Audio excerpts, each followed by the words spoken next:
This is my family.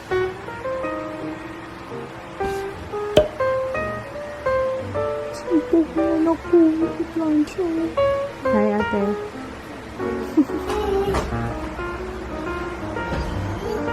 Hi.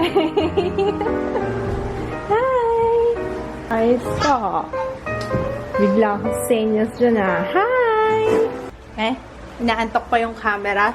So, pagkakataon ko na kasi lumabas si Papa Kids tsaka si Drew. Mag-film ako. Okay, go na tayo kasi minsan lang mangyari sa buhay. Madalas kasi maingay na si Drew. Kung mapapansin niyo sa videos ko sa main channel, di ba? Ang ingay na ni Tutoy. Hindi pa nga nagsasalita. Maingay na. Tinitingnan ko yung sarili ko sa ibang lighting, sa ibang camera kung ano ba. Ang lagkit-lagkit. Feeling ko lagkit-lagkit ng face ko. Hindi talaga okay itong hairline. Oh, yes. Woo! See, ito yung sinasabi ko. Ito yung sinasabi ko, guys. Ito yung sinasabi ko. Oh, mas match siya sa aking skin tone. I'm using L'Oreal Infallible na Pro Matte. Nagpalit ako ng damit. Kanina naka-long sleeves ako na blue din. Kasi tinernuhan ko sa aking eyes. Kaso hindi pala siya, hindi siya appropriate parang sa araw ngayon kasi tirik na tirik yung araw. Ang haling tapat. Pupunta kami sa clinic, pupunta kami sa pedya ni Drew. Bakuna niya ngayon. And then, itatanong ko kung bakit hindi pa siya nagsasalita pero alam ko na yung sasabihin ni doktora. Pero, ayun. Wag na natin muna i-rush si Drew kasi magsasalita rin naman yung bata in time. Napapansin ko naman siya, meron naman siyang verbal, may mga sinasabi naman siya. Hindi ko nga lang maintindihan kung anong language. Pero, no need to worry guys, ha? Tsaka yung importante naman, hindi sakitin yung bata. Natutuwa nga ako kay Drew kasi hindi siya sakitin. Hindi kagaya ni Jaya dati. Laging may sakit kasi hindi masyadong breastfeed si Jaya noon eh. Kaya, mommies, importante ang nagpapa-breastfeed. Mas malakas ang resistensya ng baby na nagbe-breastfeed. Wala ko sa hulog. So, ayun. Anyway, thank you nga pala guys. Thank you sa mga nagbigay ng suggestion sa pangalan ng channel ni Papa Kids. Tara, alis na tayo guys at mas 11 na. Sir, doktora, sinawali po ayaw ko kumabalik.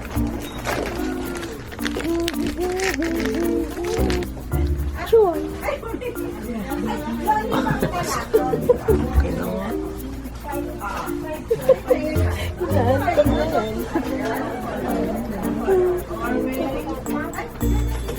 Trying pa more.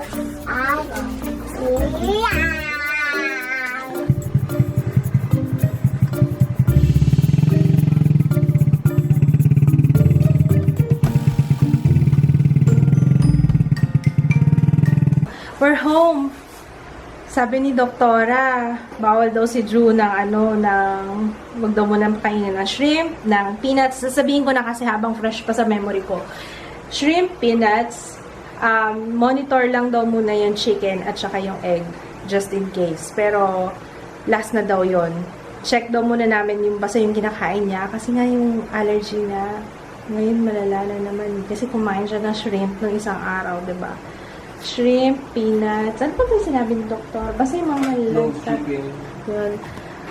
Tsaka, may sinabi, may mga food coloring, ganyan. Ayan. Aray ko, huwag daw muna. Tinanong ko yung kanyang speech, bakit hindi pa nagsasalita. Sabi ko, nakakapagsalita siya, tsaka pa lang.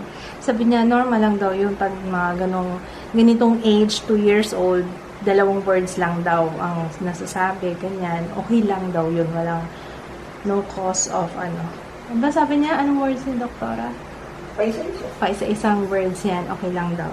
Ayun. Ayokong tanungin na. Ayoko kasing paunahan yung doktor na tanungin na kailangan po ba siya speech therapist. Mamaya pagtawanan na ako. Ganun yung doktor. Basta as long as nakapagsalita naman, okay lang yun. Sabi ko nga bakit yung panganay ko na anak mabilis kung naturuan, makikinig sa akin kapag tinuturuan ko. Ito hindi talaga siya nakikinig, sabi ni doktora. Ngayon na-realize mo na iba-iba ang mga bata. Iba-iba daw talaga na ugali. Ayun, so, wala, ganyan talaga si Joey, pero I love him. Just the way you are.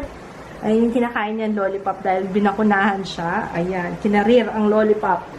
Wait, yan, si doktora nagbigay ng lollipop sa kanya. Ano gusto mo? Mag-water ka? Tapos, ayun, bumili kami ng papaitan. Grabe, na-excite ako sa papaitan. Oo. Pumunta kami sa kanto ng UN. Tapos may binibilan kami doon. Kinainan na rin namin ni Papa yung before. Ano pangalan ng restaurant na yun, Papa? Dulang. Basta sa kanto ng UN. Yung may malaking kainan doon. Karinderya lang, ha? Karinderya lang siya. Pero masarap yung food. May papaitan sila. Oh my God! May papaitan! Look, papaitan. Mapait talaga siya. Papaitan talaga. Tapos lechon paksiw. Tapos kay Ate Jaya for later kasi hindi kami magluluto. Adobo na lang.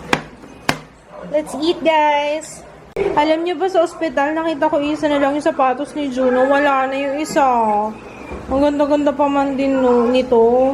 Sayang. Sayang. Sayang, hindi ko nakuha. Nag-smile po siya. Hi, Pogi. Hi, Pogi. Alam niyo ba, Game of Thrones, no?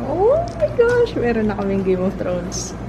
So, manonood na kami. Grabe, ang tagal nito. Mahigit 1 taon yata. Shucks. Pakilan yung last nito? Mahigit 1 taon, diba? Oh my God. Ang cute naman. Taas na masyado. Gumagawa ng tower si Ju. Yan talaga favorite toy niya talaga. Yung kanyang Mega Bloks. Kaya hindi kami nagkamali sa pagbili niyan. Sabi ko na nga ba kasi di ba napansin niyo nung una yung nagtatayo-tayo siya ng mga gamit. So yun na nga. Pag napansin niyo yung baby niyo na ganun nung ginagawa, yan ang ibili niyong toy. Kasi mag-enjoy siya sigurado. Tapos yan, mahilig siya sa mga cars, sa mga truck. Good morning, guys! Hindi na ako nakapagpaalam kagabi. Alam niyo ba, hindi namin natapos yung Game of Thrones. Nakatulog na kami. Ang aga natin natulog, no? Parang hapon pa lang tulog na kami. Bagsak na. Tapos si Jaya, hindi namin naabutan ngayon tulog si Jaya. Hindi namin naabutan si Jaya. Kasi natulog na talaga kami. Late na umuwi si Jaya kahapon. Tapos, ayun. Today, may pupuntahan kami. Pero hindi ako makakapag-vlog.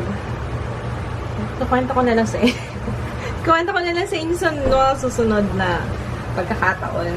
Pero mag-breakfast muna kami. Niluto si Papa ng corned beef. Ano lang, corned beef lang siya. Poached egg. So, ako po-poached ka pa lang. Ayan yung corned beef. Ang daming mantika. Ganyan talaga siya. Sariling mantika. Ito yung binili namin. Sana dito mo nilang nilagay. Ay, hindi pa nahugasan to. Ito yung binili namin na pwede sa oven. Ang poached egg ni Papa. Galing mo naman poached egg, Papa.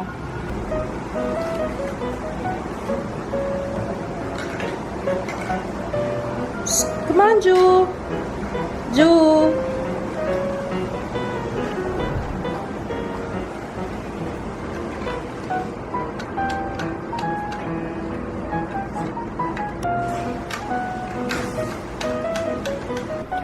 Guys, ang sarap nito. Yung Delimondo. Delimondo na garlic and chili beef. Corned beef. Tama. Garlic and chili. Sarap, no? Ang tipid sa ulam. Ayan, pag nagtitipid kayo kasi manghang siya. Pero masarap. Apple. Akala ko hindi ako nakabili ng prutas. Buti kumuha si Jaya ng apple. Nung nag-grocery kami. Mahilig sa fruits talaga si Tutoy eh. Tinanong ng doktor, sabi hindi ba mahirap kumain? Ay, naku, sabi ko malakas po kumain kahit ano ipakain ko. Nakain niya. Buti na lang daw. Naku, sinubo na lahat. Gusto pa. Hindi talaga ng anak ko. Wow! More. Ano yung pinapa-explain mo sa akin? Yung pag-dito sa Yung? ito. Basta marami yan eh. Burgos? Kasi sabi ng teacher, basta mag-aral daw kami lahat sa group kasi siya daw mapipili kung sino mag-explain sa amin. Kaya maghanda na lang. Gusto mo pa mag-explain? Hindi, ipili daw si sila. If ever lang. Importante ba nandiyan? Or kami lang? Alis lang kami guys. Hindi na ako magme-makeup. Parang I don't feel like it. Tapos, wow! Ba't nag-wow ka? Bakit nag-wow ka? Ha? Mas bagay pa sa akin walang makeup. Yan ang gusto ko sa'yo, love eh. Yan ang gusto ko sa'yo eh. Mukhang effective yung aking... Basta. I-share ko na lang sa inyo next time. Naka-ano lang ako. Naka-shirt. Tapos... Yeah! Oo, si Joe palitan ko. Sando na lang ito para presko. Mainit kasi kapag naka-t-shirt siya. Halika, bihisan kita. Oo, sige. Come here. Oo, alis na tayo. Saan tayo pupunta? Where are we going? Where are we going? Ayan, balik kami sa Ate Paz. Sayang talaga nung wala yung isang sapatos ni Ju. Baka may makakita sa inyo, guys, sa Manila Doctors. Or sa taxi. Feeling ko sa taxi namin naiwan eh. Wala na tuloy yung isang shoes niya. Favorite pa man din ni Tutoy yan. Gusto ko to. Oh, tingnan mo, oh, kinukuha niya. Gusto mo to, mama. It's so stylish. Gusto niya suotin, oh. Oh, gusto ko tong shoes na to. Bili na lang tayo ulit. Oh, sinusuot niya. Ayaw mo ng Ate Paz?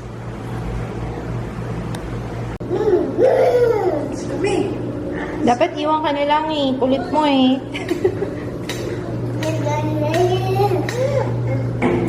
Oh, come on. Ayan na yung elevator. Get inside. Pasok. Pasok. Oh, mas talaga nito eh, no? Talaga naka-stand siya na nakabuka kang gano'n. Angas mo, boy, ah. Boy. Angas mo, ah.